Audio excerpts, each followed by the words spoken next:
সঞ্জয় কহিল, রাজা শুনু দিয়া মন, পাণ্ডবের সৈন্যসজ্জা সাজান দেখিয়া রাজা দুর্যোধন শীঘ্র দ্রোণাচার্য পাশে যাইয়া বৃত্তান্ত সব কহিল সকাশে।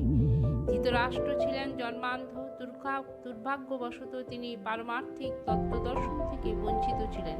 তিনি জানতেন যে ধর্মের ব্যাপারে তার পুত্ররা ছিল তারই মতো অন্ধ, কিন্তু তিনি খুব ভালোভাবেই জানতেন যে তার পাপিষ্ঠ পুত্ররা পাণ্ডবদের সঙ্গে কোনো রকম আপোষ মীমাংসা করতে সক্ষম হবে না। কেননা পাণ্ডবেরা সকলেই জন্ম থেকে অত্যন্ত ধর্মপরায়ণ ছিলেন, কিন্তু ধর্মতত্ত্ব দর্শনে একেবারে অন্ধ হল। ধৃতরাষ্ট্র খুব ভালোভাবেই বুঝতে পেরেছিলেন যে তার পাষণ্ড পুত্রদের উপরে ধর্মক্ষেত্রে কুরুক্ষেত্রের প্রভাব মঙ্গলজনক হবে না।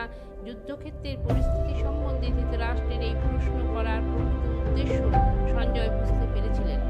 তাই তিনি নৈরাশ্যগ্রস্ত রাজাকে সাবধান করে দিয়ে বলেছিলেন যে এই পবিত্র ধর্মক্ষেত্রের প্রভাবের ফলে তার সন্তানেরা পাণ্ডবদের সঙ্গে কোনোরকম আপোষ মীমাংসা করতে সক্ষম হবে না। সঞ্জয় তখন ধৃতরাষ্ট্রকে বললেন যে তার পুত্র দুর্যোধন পাণ্ডবদের মহৎ সৈন্যসজ্জা দর্শন করে তার বিবরণ দিতে তৎক্ষণাৎ সেনাপতি দ্রোণাচার্যের কাছে উপস্থিত হলেন। দুর্যোধনকে এখানে যদিও রাজা বলে সম্ভাষণ করা হয়েছে, তবুও সেই সম্পর্কময় অবস্থায় তাকে তার সেনাপতি উপস্থিত হতে দেখা যাচ্ছে। এর থেকে আমরা বুঝতে পারি যে চতুর রাজনীতিবিদ হবার সুযোগ না পেয়ে দুর্যোধনের মধ্যে বর্তমান ছিল, কিন্তু পাণ্ডবদের মহতী সৈন্য সংখ্যা সজ্জা দেখে দুর্যোধনের মনে যে মহাভয় সঞ্চার হয়েছিল, তা তিনি তার চতুরাজ্য আবরণ করে থাকতে পারেননি।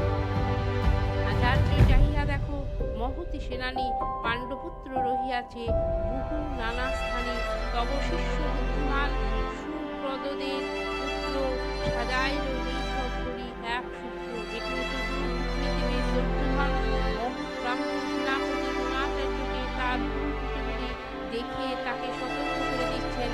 পাণ্ডব পত্নী দ্রৌপদীর পিতা দ্রুপদ রাজাদের সঙ্গে দ্রোণাচার্যের কিছু রাজনৈতিক মনোমালিন্য ছিল।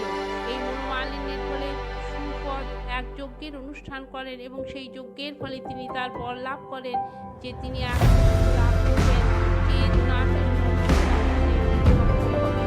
দ্রোণাচার্যের এই